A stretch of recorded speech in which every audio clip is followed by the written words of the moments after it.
Hello and welcome to Live at Lunch.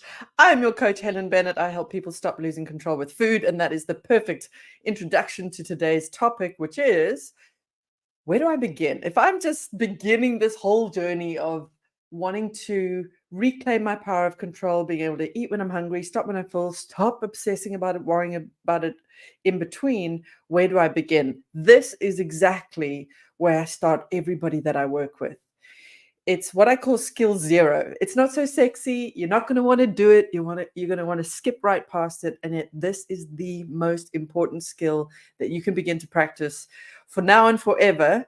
And I'll dive into that in a second. So if you're new to the channel, I'd love you to subscribe, but only if I deliver value. Obviously, that's my goal, is to deliver so much value in these live YouTube streams that you will be compelled to subscribe because you won't want to miss anything. And if you'd like to be notified when I'm going live during the days, you can hit the notification buttons. You'll get an email. So what I intend to do for you today is to provide you a juicy bit of value, a wonderful insight, an aha moment, at least one, and an action item, because I'm not here just to entertain, although I do love it. I'm here to get you the results you're looking for. I'm here to guide you as best I can, having not met you before, into the world of food freedom. And it's going to take action and consistency. It's going to take dedication. It's going to take time. Think of it like learning a new language. It's not something you do overnight. You can't just expect yourself to speak fluently in the language of food freedom from tomorrow onwards. And so you got to start learning, building skills and drills. And I like the idea of thinking about this as skills because that's what they are. We learned a certain set of beliefs and behaviors that got us in trouble. And now we've got to unlearn some of them and replace them with something better. So much of the work that I do is very practical, very skill-based. A skill is anything that you can repeat often enough to get better at it. So let's assume that right now you're at the beginning and you're going to be absolutely shit at all of these skills. And that's okay. That's where we've all got to start. It can only get better from here. It's only the mindset that you should be perfect by tomorrow that could get in the way. So whether you're just beginning or you're on the journey, watch this video anyway, because maybe you've skipped this piece and it's actually really important to just go back and catch this one. And then, of course, remember that you can only get better. So skill zero, what I call skill zero, is the skill of curiosity. Oh God, that sounds so boring, Helen. I know, I've got you. But I learned this from a fantastic coach when I was training in one of my many coaching certifications in addiction recovery. I worked with an amazing coach who said that he had a client who was a heavy drinker. And he said to his client, I don't mind if you drink, but if you're going to drink, drink consciously. And that's what I'm going to ask of you today, not to drink or drink consciously, but if you're just beginning this journey, or if you're on the journey and you're still finding you're slipping up from time to time, which you probably are because it takes a while, right? I want you to do it consciously. And what that looks like is curious. Oftentimes when we're using food, we're trying to escape and numb. And that's hard to actually pull yourself back and say, I'm going to be present with this, even if I don't like witnessing what I'm seeing. So I want you to just stay present. If you can feel that it's happening, instead of trying to fight it, instead of trying to berate yourself for it, why not watch the next one? Why not be curious? This is that time period where you get to look at yourself like a researcher, discovering for the first time, maybe, all of the thoughts, emotions, and behaviors that are getting you in trouble. Now, the danger with this, so caveat or whatever warning, the danger is when you catch it, you'll want to maybe shame and blame yourself. Oh, I'm so stupid. I can't believe I thought that. Look at me go. This isn't the time for that. This is just curiosity. So instead, as you watch yourself interact with food, as you watch yourself spiraling towards a binge potentially, or overeating or compulsive eating episode, as you watch yourself starving yourself maybe in the morning, whatever the case may be, do it with curiosity. How interesting. How interesting that I just said that to myself. How interesting that I got up and walked to the fridge, even though I had no intention to just 5 minutes before. How interesting that that was the emotion that I felt right before I felt an urge to eat. How interesting that I can't figure out what's going on, that it just all feels very confusing. There's no right or wrong here. All you got to do is grab a journal, and I would spend 3 days doing this. Don't put any pressure on yourself to be perfect. In fact, if anything, we're going to learn from the bad stuff. So why not allow yourself a bit of imperfection, provided you're not in medical danger right now and it's imminent. You've probably got a little bit of time where you can just take all the pressure off, the pressure to be perfect and try and succeed and be the best student of freedom, fight food freedom ever. And instead, allow yourself, give yourself full permission to just watch and learn. If you're going to binge curiously, binge consciously, and whatever you do, don't spiral into shame at what you see. Because I bet that, in fact, I'm absolutely certain that so many of these out of control behaviors have become so automated that for a long time you've almost disconnected from them, not deliberately, but automatically. It's a bit like if you've driven home to the same house 100 times, 1,000 times, 10,000 times, years and years you've been living in the same place and you always drive home the same way. It takes quite a lot of effort to do it a different way. You have to stay focused. You have to stay alert. You can't just switch off. And if any of you had those moments where you driving home and you get home and you think, I have absolutely no memory of that entire drive. I know that's what happens when these automatic behaviors kick off. And so instead of allowing yourself to go unconscious, partly because you don't want to witness what you're seeing, instead, remove all the expectation that you're going to do it perfectly, get excited, and get curious, as if you were literally watching yourself for the first time ever, like a researcher going, I can't wait to discover what's going on here so that we can try and resolve it. Now, the resolution bit comes later. That's skill 1, 2, 3, 4, 5, 6, 7, 8. At least 12 skills and probably more. And that's okay. Some of them you might already have. Some of them you need to fill in the blanks with. That's fine. But you start with this one just to discover the thoughts, the actions, and the emotions that are all cycling around these behaviors with food. Take a journal. Spend 3 days. Be spacious. Spend a week just jotting down. Where does my mind go? What is my body doing?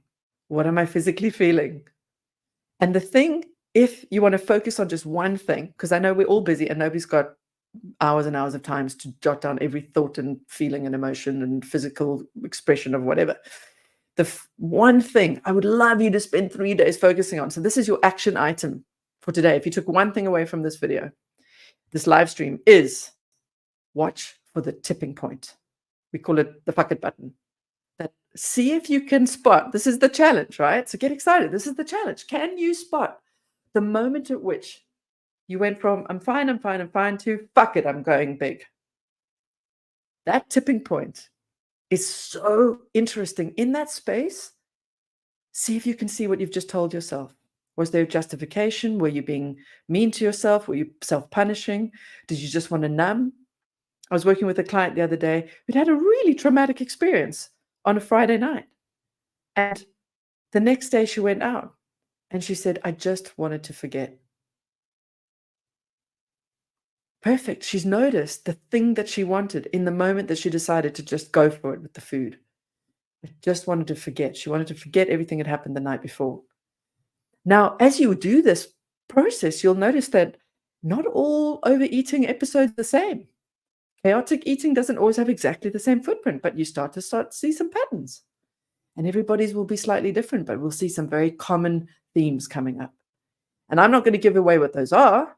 I'd much rather you took this idea and you deployed it. Grab a journal, and your job is over the next few days to see if you can notice that moment when you push the fuck it button. When you're at the tipping point and your brain's starting to say something to you in that moment. How does it feel? What does your brain say? What was the emotion, if there was any? What was going on? But at the very least, what were the words you heard before you lost control? There's something there, guaranteed. And it will be so important. So that's your action step for today. Now, again, really important, compassion, compassion, compassion. Compassion doesn't look like, oh, just do it, just binge out of control. This is not me giving you permission and saying, please go ahead and binge as much as you want. Obviously, we're trying to stop those behaviors. We're trying to stop all the chaotic eating. We're trying to stop the obsession. But in doing the work, sometimes we have to just watch it long enough to get the lesson. And this is one of those places.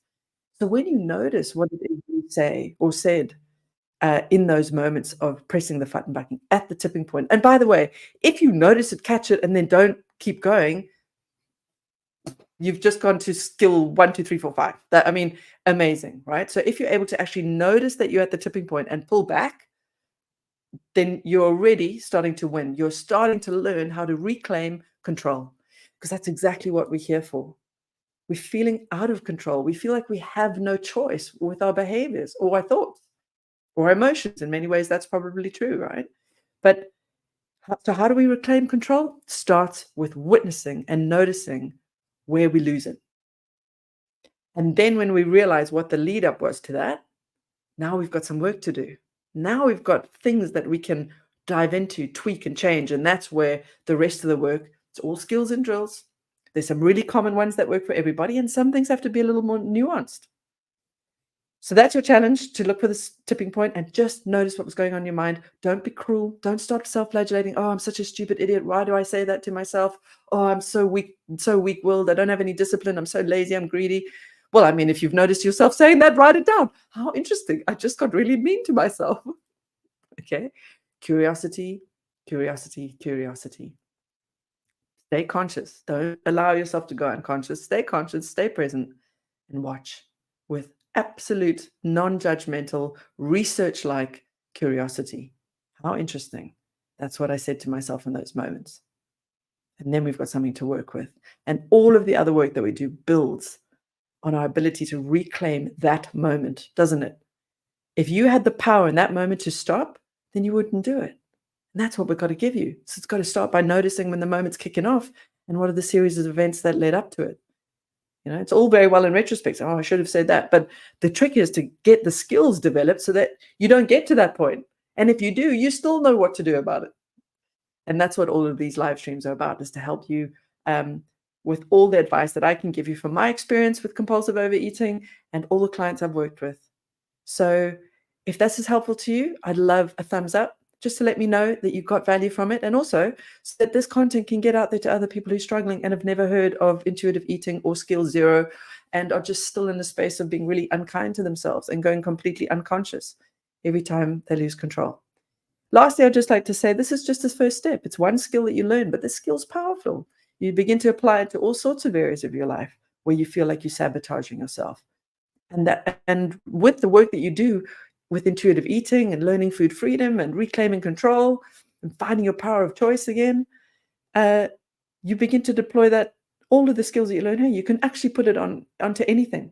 I actually believe that once somebody has found the way to really break free from aggressive disordered eating, and maybe that's not where you are, maybe it's just light disordered eating and a little bit of overeating on a Friday afternoon, it's fine. But once you learn these skills, there's nothing you cannot do. This work is going to make you so strong mentally, so in ownership and control of your thoughts, your emotions, your narratives, your behaviors, that you can put your mind to anything after this. And I really mean that. I've seen people do phenomenal things once they've learned these skills. And it all starts here with first just witnessing without shame or guilt, self-flagellation, self-criticism. What good would that do you now? At this point, compassion with the firm commitment to keep going and to doing the work, because you're going to want to skip this, but don't. Be firm with yourself and kind. Listen, girl, you got a problem. It's time to do the work. Here's a coach who knows what she's talking about. We don't want to skip this, even if it's boring. Sometimes the work is boring. But I bet you're going to see stuff in there that will just blow your mind. And if you're working with a therapist or you're working with a coach, please share it with them, what you discovered. There's so much good stuff in there. If you would like to work with me, I'd love to work with you too. In the description of the video are all the links you need to reach out to me. Really, you just need one. You just need to book a call. And, if you can spend 15 minutes watching a live stream, then by God, you can spend 15 minutes on a call with me Worst case scenario, you'll learn something. And best case scenario, you'll start to make some serious change. And we chat about how to make that happen. And in a year from now, you're not going to believe yourself. You'll be so far removed from where you are now, provided you're willing to put in the work, put in the time, let go of expectation, not be critical, and just keep learning, keep growing, and build those skills, the muscles. Speaking of which, also in the description, you'll find a link to a masterclass that I've done. I really outline the entire process, the 4 core components of food freedom. It's called the Food Freedom Formula, and we need all 4 in order to break free. And skill 0 is just really a skill that we learn along the way, but it's the skill that we'll use to make sure all those 4 components start to happen. And with that training is access to a training for what I call skill 1. It's the very first thing I teach a lot of people, not everyone, but a lot of people. This is where we begin, and that's starting to learn to listen to our bodies again. Again, we need curiosity, an open mind, that compassion. And lastly, I keep saying it, you're going to make mistakes. That's okay. That's why we just have curiosity. We don't expect perfection. This is going to be littered with mistakes. You're going to learn from all of them, provided you stay curious, open-hearted, and open-minded. If you've got value from this, smash the like button, subscribe if you want to hear more from me, hit the notification bell if you'd like to be notified when I'm going live. Other than that, freedom fighter, have a wonderful day. I will see you again on Wednesday, same time, same place, más o menos. And yeah, other than that, just keep on doing the work, taking action, because that is where the magic happens, when you start deploying your action, what you've learned into action. All right. Adios, everybody. Have a wonderful Wednesday. Bye.